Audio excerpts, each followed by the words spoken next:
Hindi agad nagsalita si Elena Cruz. Habang nag-uumpisa ang meeting, tahimik lang siyang naupo sa dulo ng mesa. Nakikinig, pinagmamasdan. Ang bawat mukha sa loob ng conference room. Si Bianca, abalang-abala sa pag-aabot ng kape. Ang mga manager nagtatawanan. Ang ilan nagsa-cellphone. At sa labas ng salamin, patuloy na nagmamop ng sahig si Mang Arturo, parang aninong sanay hindi pansinin.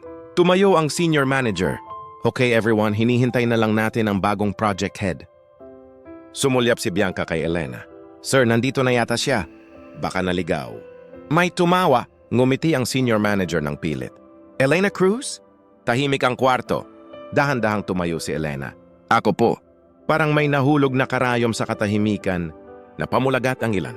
Napatingin si Bianca mula ulo hanggang paa. Ikinalat ni Elena ang mga papeles sa mesa. Ako ang bagong project head ng Stamesa Commercial Complex. Effective today. Walang pumalakpak. Walang bumati. May ilang napakunotang no. May ilan na nagbulungan. At si Bianca napangiti pero halatang pilit.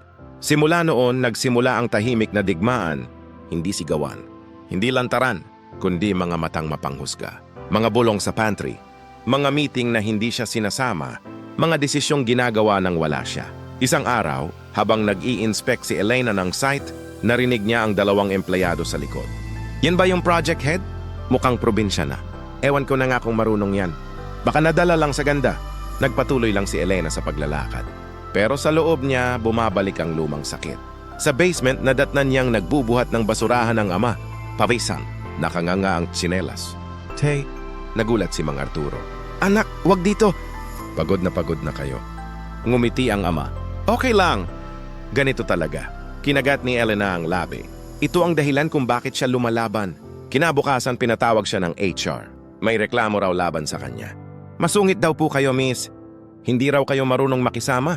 Alam ni Elena kung sino ang nasa likod. Si Bianca. At kinumpirma iyon nang makasalubong niya ito sa hallway. Ay, project head, pasweet na sabi ni Bianca. Ingat ka ha.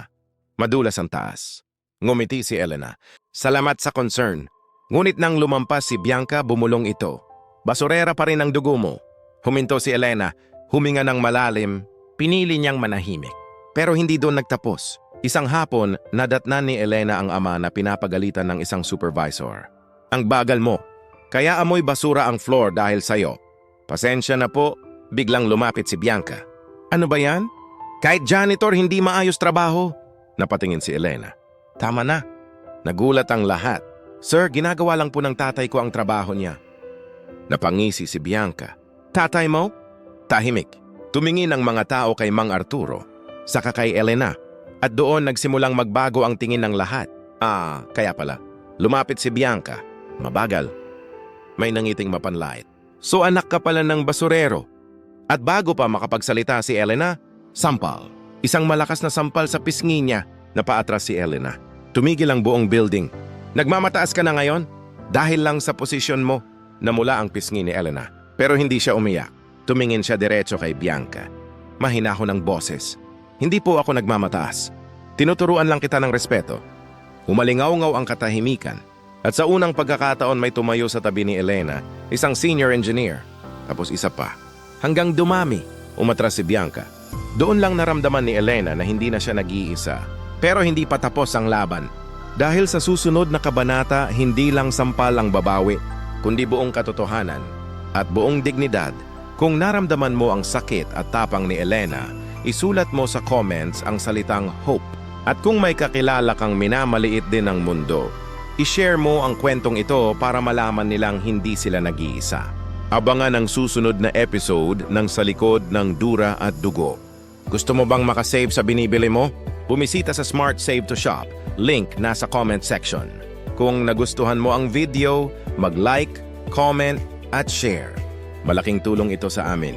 Sundan mo rin kami para updated sa bagong videos. Forever bless. God bless. Ingat lagi.